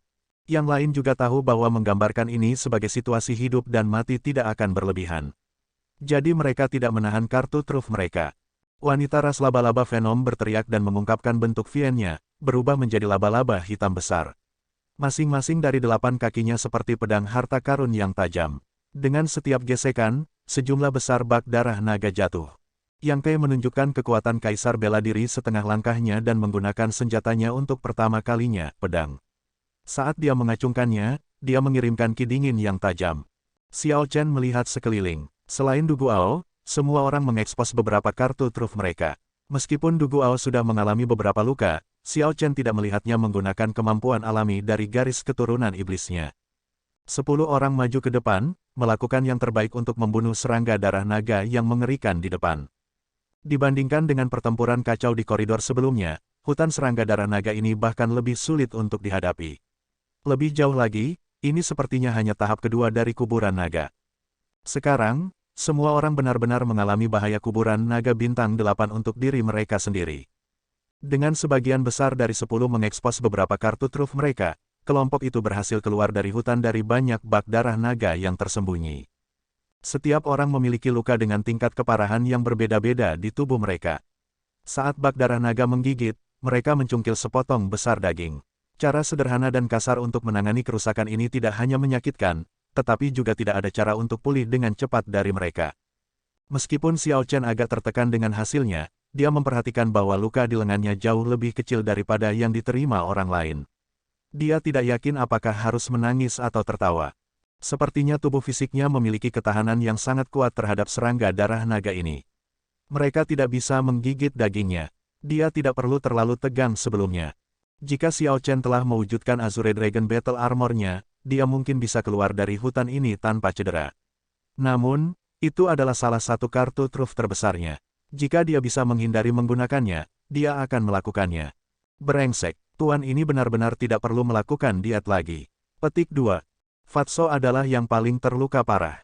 Ketika dia melihat luka di tubuhnya, yang membuat tubuhnya tidak rata, dia mengutuk kesakitan. Yang lain tidak punya waktu luang untuk menertawakannya karena mereka semua dengan cemas merawat luka mereka. Dalam pengepungan itu, tidak ada yang bisa bersantai. 1 jam kemudian, Yang Kai adalah yang pertama berdiri dan berkata, "Ayo pergi." Penjelajahan kuburan naga baru saja dimulai. Secara alami, 10 tidak bisa berhenti di sini untuk beristirahat. Rombongan melanjutkan perjalanan di jalan yang berkelok-kelok. Setelah hutan, mereka mengalami beberapa bahaya yang tidak kalah dengan Dragon Blood Bugs sebelum akhirnya tiba di tempat mayat itu dikuburkan. Ini adalah tempat di mana naga sejati dikuburkan dan barang-barang pemakaman yang berharga ditempatkan. Aneh, kenapa ada deretan kata di sini? Yang Kai, yang pertama masuk ke kuburan, memiliki mata yang sangat bagus dan memperhatikan deretan kata di dinding batu. Biar kulihat, saat Yang Kai mengatakan itu, dia langsung menarik minat semua orang. Pria berkulit gelap itu memaksa masuk dan membacakan dengan lantang apa yang tertulis di dinding kata demi kata, Kaisar Azure Gerbang Naga ada di sini. Catatan TL, baris, Kaisar Azure Gerbang Naga ada di sini, kemungkinan merupakan anggukan pada kisah terkenal perjalanan ke barat, di mana Sun Wukong melarikan diri dari Buddha Amitabha dalam taruhan dan berpikir bahwa dia mencapai ujung dunia. Jadi dia meninggalkan kata-kata serupa di pegunungan di sana dan menandainya dengan air seninya. Kemudian, ketika ia kembali ke Buddha Amitabha, ditemukan bahwa gunung-gunung itu sebenarnya adalah jari-jari Buddha Amitabha. Taruhannya adalah apakah Sun Wukong bisa melarikan diri dari telapak tangannya atau tidak. Titik awal Sun Wukong juga ada di telapak tangan Buddha Amitabha. Kaisar Azure Gerbang Naga ada di sini. Ketika pria berkulit gelap membaca baris ini, itu benar-benar mengejutkannya. Yang lain semua tercengang juga. Lelucon serupa bisa dilihat di mana-mana. Itu biasanya sesuatu yang orang akan tertawakan dan abaikan. Namun, ini terjadi di kuburan naga bintang 8 ini. Selain itu adalah kuburan naga bintang 8 yang seharusnya tidak dikunjungi siapapun sebelumnya. Untuk seseorang dari 10.000 tahun yang lalu telah memainkan lelucon seperti ini agak tidak terduga. Biarkan aku melihat apakah ini nyata atau tidak. Ini terlalu lucu. Si gendut tidak percaya saat dia menyingkirkan pria berkulit gelap itu dan melihat dengan hati-hati. Memang ada deretan karakter dengan ukuran rata-rata di dinding batu. Ditulis dalam kursif, kata-katanya mengandung kekuatan yang kuat, yang memungkinkan karakter sederhana ini tetap terpelihara dengan sempurna bahkan setelah 10.000 tahun. Yang Kai mengerutkan kening dan berkata, sulit untuk mengatakannya. Namun, orang yang menulis ini bisa mengobrak-abrik ruang dan langsung menerobos masuk ke kuburan naga. Dia pasti ahli. Kata-kata yang dia tinggalkan juga memiliki kekuatan tak berbentuk dengan semangat yang ditanamkan ke dalamnya. Orang ini setidaknya adalah kaisar bela diri yang berdaulat. Petik 2. Kultivasi Yang Kai adalah yang tertinggi di sini. Sebagai kaisar bela diri setengah langkah, kesimpulannya meyakinkan. Jika Kaisar Azure sudah datang 10.000 tahun yang lalu, bagaimana mungkin ada hal baik yang tersisa? Kami melakukan perjalanan ini tanpa biaya. Ini benar-benar membuat depresi. Setelah menyelesaikan semua berbagai tahapan dan tiba di tanah pemakaman, kami masih kosong. Petik 2. Sulit untuk mengatakannya. Kaisar Azure mungkin tidak peduli dengan barang-barang pemakaman ini. Dia mungkin hanya lewat dan tidak menyentuh apapun. Kelompok membahas deretan kata yang tiba-tiba muncul. Perkembangan ini mengejutkan 10 pembudidaya, sehingga mereka memperdebatkan banyak hal. Kata-kata yang paling mengejutkan adalah secara alami Xiao Chen. Dia telah melihat beberapa lukisan Kaisar Azure dan sangat akrab dengan aura Kaisar Azure. Berdasarkan kekuatan yang datang dari kata-kata itu, dia yakin bahwa itu adalah milik Kaisar Azure. Xiao Chen sangat yakin akan hal itu, dia tidak mungkin salah. Saat dia berdiri di depan dinding batu ini, dia tampak agak terganggu. Dia mengulurkan tangannya dan menyentuh kata-kata itu. Saat dia menyentuh kata-kata itu, ekspresinya berubah drastis saat dia mundur 10 langkah. Xiao Chen melihat kata-kata ini dengan ngeri. Kaisar Azure sebenarnya meninggalkan teknik bela diri yang menakutkan dalam kata-kata ini. Begitu dia menyentuh kata-kata itu, dia merasakan aura yang bisa menghancurkan dunia. Tidak ada apapun di ruang tanpa batas, hanya pedang yang ditebas padanya. Sepertinya dia akan dihancurkan oleh pedang ini tanpa ada cara untuk melawan. Ini adalah adegan yang baru saja dilihat Xiao Chen. Di bawah penutup kata-kata itu ada gerakan pembunuhan yang kuat. Apa yang Kaisar Azure coba lakukan? Xiao Chen terguncang. Dia hanya tahu bahwa Kaisar Azure tidak akan meninggalkan kata-kata tanpa alasan sama sekali. Dia memikirkan berbagai hal aneh yang dia lihat sebelumnya ketika pertama kali masuk. Kuburan naga ini benar-benar luar biasa. Jangan menyentuhnya sembarangan. Ini adalah kata-kata yang ditinggalkan oleh kekuatan besar. Kekuatan di sana tidak ada bandingannya. Ini berisi energi dan kekuatan dari kekuatan besar serta niat membunuh dan aura. Hati-hati, atau kamu mungkin akan kehilangan nyawamu. Yang Kei memperingatkan ketika dia melihat Xiao Chen mundur. Kata-kata ini menyebabkan orang lain yang ingin menyentuh kata-kata itu mengabaikan pikiran itu. Xiao Chen melirik Yang Kei dan tidak menyebutkan penemuannya. Dia berkata, "Terima kasih. Saya baik-baik saja. Mari kita tidak membicarakan ini untuk saat ini. Mari kita cepat pergi dan melihat apakah barang-barang pemakaman di kuburan naga masih ada atau tidak. Itu yang lebih penting." Si gendut yang wajahnya diperban mengubah topik pembicaraan, berbicara dengan terburu-buru. Yang Kei melirik dan berkata, "Ikut denganku. Kami akan mengikuti apa yang disepakati. Jika ada barang pemakaman, saya akan mengambil 20%. Setelah itu, Anda akan membagi sisanya secara merata. Saya juga akan menjadi orang yang mengelola harta di tempat ini." Petik 2. "Tentu saja, Bos Yang, jangan khawatir," kata pria berkulit gelap itu. Yang lain semua menyatakan bahwa mereka juga tidak keberatan. Sekarang, Yang Kei mengangguk puas dan dengan cepat menuju ke tanah pemakaman dalam sekejap. Di kedalaman gua kasar tempat tulang-tulang itu terkubur, kelompok itu melihat satu set tulang naga sejati yang tegak. Ada juga kotak yang diisi sampai penuh di samping tulang. Kotak-kotak ini mungkin berisi barang-barang pemakaman. Namun, mereka tidak tahu apakah ada yang pernah membukanya sebelumnya. Sisa-sisa naga sejati masih ada di sana. Jadi semua orang menghela nafas lega. Dengan sisa-sisa naga sejati ini, mereka tidak akan rugi dalam perjalanan ini. Itu tidak benar. Sisa-sisa naga sejati dari kuburan naga bintang 8 seharusnya masih memiliki kekuatannya bahkan setelah jutaan tahun. Meskipun set tulang naga sejati ini sangat besar, panjangnya 200 meter, dan tulangnya mengeluarkan kilau, itu masih tidak layak untuk kuburan naga bintang 8. Petik 2. Mata lelaki tua berjubah jerami itu bersinar seperti lentera ketika dia melihat rangkaian tulang naga sejati ini. Namun, dia segera menyuarakan keraguannya. Yang lain tiba-tiba merasa tercerahkan dan menyadari keanehan ini juga. Ini mungkin bukan situs pemakaman utama. Sisa-sisa master kuburan naga mungkin ada di tempat lain. Tidak perlu terlalu peduli untuk saat ini. Kota-kota ini utuh. Barang-barang pemakaman masih ada di dalam. Mari kita membagi item di sini terlebih dahulu sebelum berbicara tentang hal-hal lain. Petik 2. Ekspresi wajah Yang Kei mengatakan bahwa dia tidak terlalu peduli dengan masalah ini. Sambil berbicara, dia membuka sebuah kotak.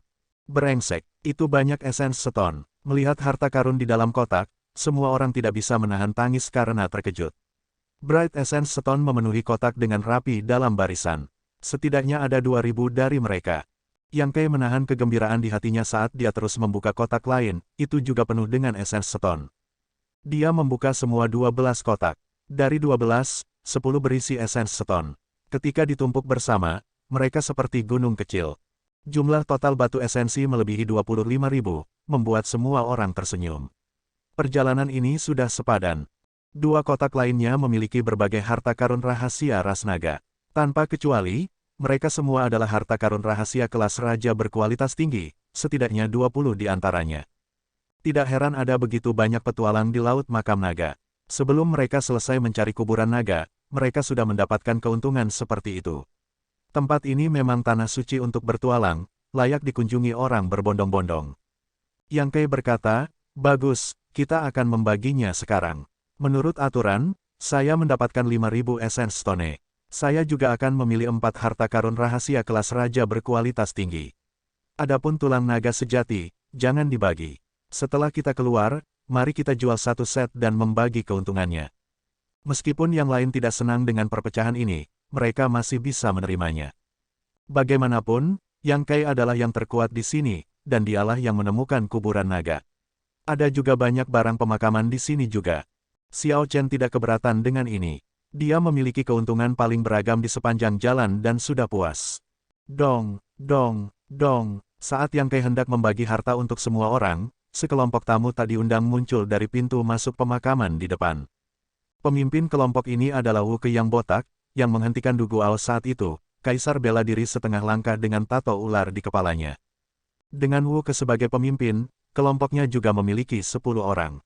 Tidak seperti pembantu Yang Kei, mereka semua adalah kaisar kuasi kesempurnaan. Kekuatan mereka tidak lebih lemah dari kelompok Yang Kei. Melihat tumpukan esens stone, mata kelompok itu langsung menyala dengan keserakahan yang jelas. Ketika kelompok ini tiba-tiba muncul, pihak Xiao Chen semua langsung meningkatkan kewaspadaan mereka dan menatap para pendatang baru dengan dingin. Meskipun bertemu tim lain di kuburan naga yang dieksplorasi untuk pertama kalinya agak mengejutkan, semua orang di sini berpengalaman dan tidak panik. Mata Yang Kei menyipit saat dia berkata, "Wu Ke, tiba-tiba kamu berhasil menemukan kuburan naga ini juga." Wu Ke yang botak tersenyum dingin dan berkata, "Saya pikir itu aneh dan bertanya-tanya siapa yang masuk sebelum kita melakukannya. Ternyata itu kamu. Dalam hal ini, itu tidak mengejutkan." Petik 2. Potong omong kosong. Item pemakaman di sini hampir tidak cukup untuk dibagi antara dua tim. Jika Anda mau, saya bisa memberikan setengahnya kepada Anda, kata Yang Kei. Dia tahu kekuatan Wu Ke. Jika dia bisa menyelesaikan ini dengan damai, dia akan melakukannya. Niat membunuh melintas di mata kiri Wu Ke, yang ditumpangi oleh kepala ular bertato. Apakah kamu tidak tahu cara saya bekerja? Menyerang. Karena hal-hal tidak dapat diselesaikan dengan damai, Yang Kei dengan tegas membuat pilihan, mengatakan, menyerang, pada saat yang sama seperti yang dilakukan Wu Ke. Tiba-tiba, pertempuran besar dimulai hanya dengan ini. Di tanah pemakaman yang agak luas ini, Yang Kei dan Wu Ke saling bertarung terlebih dahulu. Orang-orang dari kedua belah pihak tidak ragu-ragu. Mereka semua memilih lawan mereka dan bertarung. Pasangan parubaya yang menggunakan pedang menghadapi sepasang saudara Vienrache yang bekerja sama dengan baik satu sama lain. Si gendut dengan setengah wajahnya tertutup melihat seorang wanita cantik di sisi lain. Sulit untuk mengubah sifatnya yang mesum, jadi dia tertawa dan bergegas, ingin melawan orang ini. Aku lawanmu. Di tengah serangan si gendut, seorang pria parubaya mengacungkan tombak menghalanginya, mengecewakan dan membuatnya marah. Pria tua berjubah jerami itu menghela nafas. Dengan sekilas sosoknya, dia menuju ke seorang lelaki tua di sisi lain yang tampak sama kunonya. Ki pembunuhan melonjak dari wanita ras hiu perak saat dia menghadapi wanita cantik yang awalnya ditargetkan oleh si gendut. Wanita ini terlihat sangat cantik, tetapi tatapannya yang berkedip sangat dingin, membuat seseorang gemetar ketakutan. Du Guao menghadapi kultivator lain yang juga berdarah campuran iblis. Pihak lain juga seorang pemuda. Mereka tidak hanya tampaknya saling mengenal tetapi juga tampaknya memiliki dendam di antara mereka. Ketika Xiao Chen melihat pertempuran kacau ini, dia merasa aneh. Ini terlalu kebetulan. Tim mereka kebetulan bertemu tim lain di kuburan. Ada begitu banyak peluang sebelumnya, tetapi mereka tidak bertemu. Xiao Chen tidak bisa disalahkan karena berpikir seperti ini. Dia selalu berhati-hati dan suka berpikir selangkah lebih maju untuk bersiap. Tim yang disatukan pada menit terakhir ini tidak terlalu akrab satu sama lain. Apapun bisa terjadi. Namun, tidak ada yang bisa menghindari awal dari pertempuran yang kacau ini. Situasi ini tidak memungkinkan Xiao Chen untuk memikirkan keanehan itu. Lawannya juga muncul. Orang yang masuk juga seorang Bladesman. Pendekar pedang ini mengenakan jubah hitam ketat dan memiliki sepasang mata yang tajam, terlihat sangat berpengalaman. Dengan satu pandangan, jelas bahwa ini adalah seorang swordsman pengembara yang berkeliaran di mana-mana tanpa tempat untuk menelepon ke rumah. Pria berjubah hitam ini mengangkat pedang saat dia berjalan ke Xiao Chen selangkah demi selangkah. Dia berkata dengan senyum miring, "Ini bagus. Lawan saya adalah seorang Bladesman juga. Selanjutnya, Anda adalah seorang Bladesman sejati. Aku bisa merasakan jiwamu sebagai seorang swordsman." Xiao Chen tersenyum dan berkata, "Sayangnya, aku tidak bisa merasakan jiwa seorang swordsman darimu. Selain niat pedang tajam di matamu dan pengalaman melihat segala sesuatu di dunia biasa, ada sedikit kebingungan yang tidak dapat dijelaskan, kebingungan yang seharusnya tidak dimiliki oleh seorang ahli pedang." Dilihat melalui satu pandangan saja, si pendekar pedang berjubah hitam itu agak terkejut. Dia tersenyum dan berkata, "Matamu sangat tajam. Jika bukan karena Anda kurang budidaya kaisar kuasi kesempurnaan, saya benar-benar tidak akan berani memilih Anda sebagai lawan. Namun, bahkan jika saya tidak bisa mengalahkan Anda, itu layak mati di tangan seorang Bladesman sejati. Buat perubahan Anda." Meskipun kondisi mental orang ini menunjukkan beberapa celah, Xiao Chen tidak berani ceroboh. Agar dia menarik perhatian Wu Ke, pendekar pedang berjubah hitam ini harus memiliki sesuatu yang luar biasa tentang dirinya. Xiao Chen menggeser tangan kirinya sedikit, mengangkat lunar shadow sabernya sedikit lebih tinggi. Kemudian, dia mengambil 3 langkah, meninggalkan bayangan dan mengirimkan naga listrik yang tak terhitung jumlahnya dengan setiap langkah. Xiao Chen tiba di depan pendekar pedang berjubah hitam dalam sekejap mata sebelum mengeksekusi pedang-pedang Kaisar Azure. Begitu pedang meninggalkan sarungnya, 81 lintasan berbeda muncul. Mata pendekar pedang berjubah hitam itu berbinar. Jelas, ini adalah pertama kalinya dia melihat drawing The Sabre yang begitu mendalam. Namun, pendekar pedang berjubah hitam itu tidak panik. Dia dengan cepat menarik pedang yang dia pegang bertumpu di bahunya.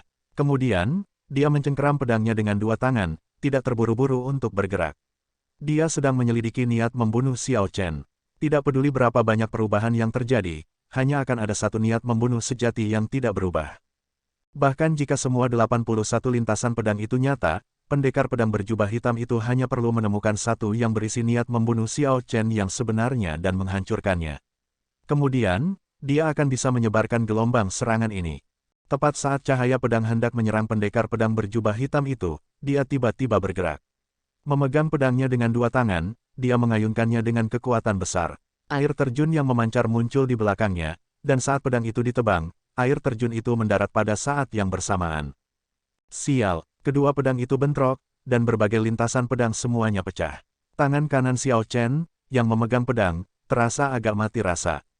Flowing Flight Chop saya cukup bagus, kan?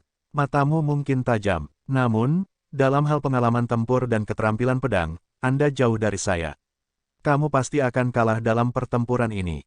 Setelah memukul mundur Xiao Chen dengan satu serangan pedang, pendekar pedang berjubah hitam itu merasa bahwa dia telah melihat melalui kekuatannya.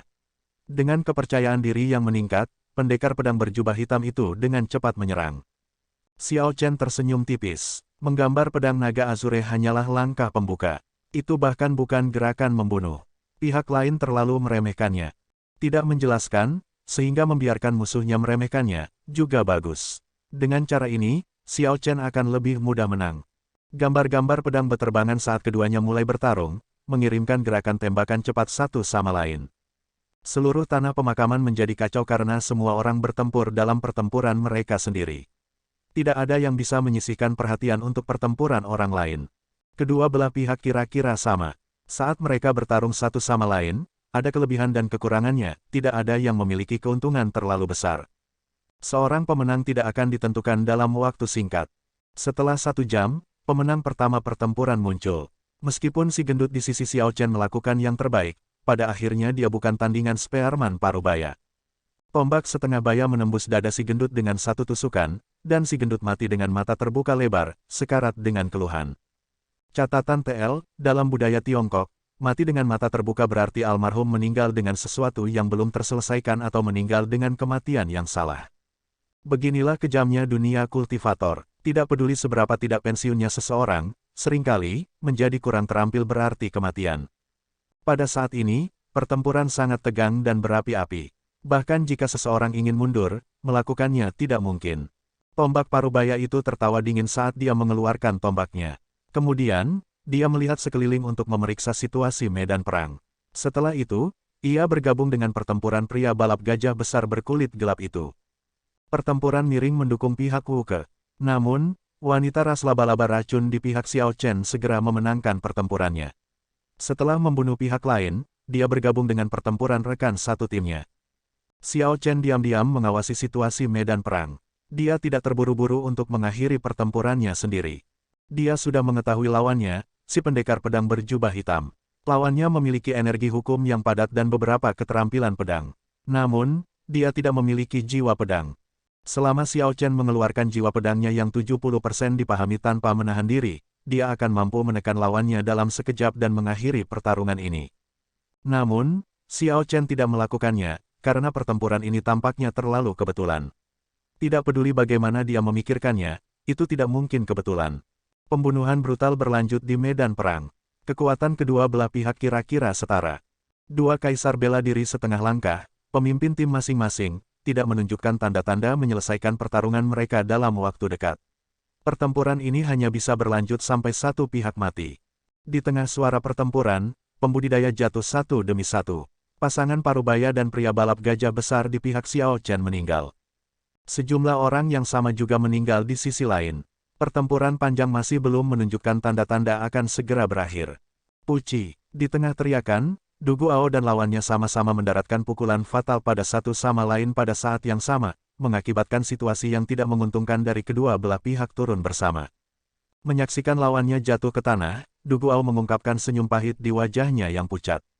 Kematian juga baik, aku sudah muak dengan hari-hari ini. Setelah mengatakan itu, Du Guao ambruk ke tanah. Wu Ke yang botak, yang bertarung dengan Yang Kai, tiba-tiba berkata, sudah waktunya untuk mengakhiri ini. Yang Kai mengangguk, dan kemudian sosoknya melintas ketika dia tiba-tiba menyerang lelaki tua berjubah jerami, yang telah mengalahkan lawannya saat ini. Pria tua berjubah jerami itu baru saja melepaskan napasnya yang tertahan. Sebelum dia bisa bereaksi, Yang Kai memenggal kepalanya dengan pedang. Yang Kai melepaskan kekuatan penuhnya sebagai kaisar bela diri setengah langkah saat dia bergerak cepat. Dia membunuh satu orang dengan setiap ayunan pedangnya, dengan mudah membunuh wanita ras hiu perak dan wanita ras laba-laba venom, yang terluka parah dan yang energi hukumnya hampir habis. Kedua wanita itu tertangkap basah dan mati di tangan Yang Kai tanpa mengetahui apa yang terjadi. Di sisi lain, Wu Ke bergerak sama cepatnya, membunuh orang-orang dari kelompoknya yang masih tersisa. Perubahan mendadak ini terjadi tanpa peringatan apapun. Itu mengejutkan, tetapi juga tidak terduga. Puci, Bladesman berjubah hitam yang saat ini bertarung dengan Xiao Chen tidak bereaksi tepat waktu sebelum lubang seukuran mangkuk muncul di dadanya. Tanpa perlu menebak, orang yang menyerang secara alami adalah Wu Ke yang botak, kaisar bela diri setengah langkah dengan tato ular di kepalanya. Menundukkan tebasan mendalam naga, begitu dua kaisar bela diri setengah langkah mulai membunuh orang lain, Xiao Chen, yang telah menjaga kewaspadaannya, diam-diam mulai mengedarkan energinya untuk teknik bela diri mendalamnya sendiri. Gambar naga terbang di sekitar, dan cahaya pedang biru terang menerangi pedangnya. Xiao Chen memegang pedangnya dengan kedua tangan dan mengeluarkan jiwa pedangnya yang 70% dipahami. Sepertinya dia telah menumbuhkan mata di belakang kepalanya saat dia mengirimkan serangan pedang dengan kekuatan yang cukup besar. Sial, suara pedang dan pedang beradu terdengar. Serangan pedang Xiao Chen, yang telah dia persiapkan untuk sementara waktu, memaksa Yang Kai mundur, yang dengan mudah membunuh 3 orang secara berurutan, dengan 3 langkah. Di sisi yang berlawanan, Wu Ke juga sangat terkejut. Setelah dia meledakkan pedang berjubah hitam itu dengan satu pukulan, dia memelototi Xiao Chen dengan mata kirinya. Tato ular hitam yang tumpang tindih dengan matanya tiba-tiba membengkak, menjadi ular sungguhan. Tubuhnya terus membesar saat menyerbu untuk menggigit Xiao Chen.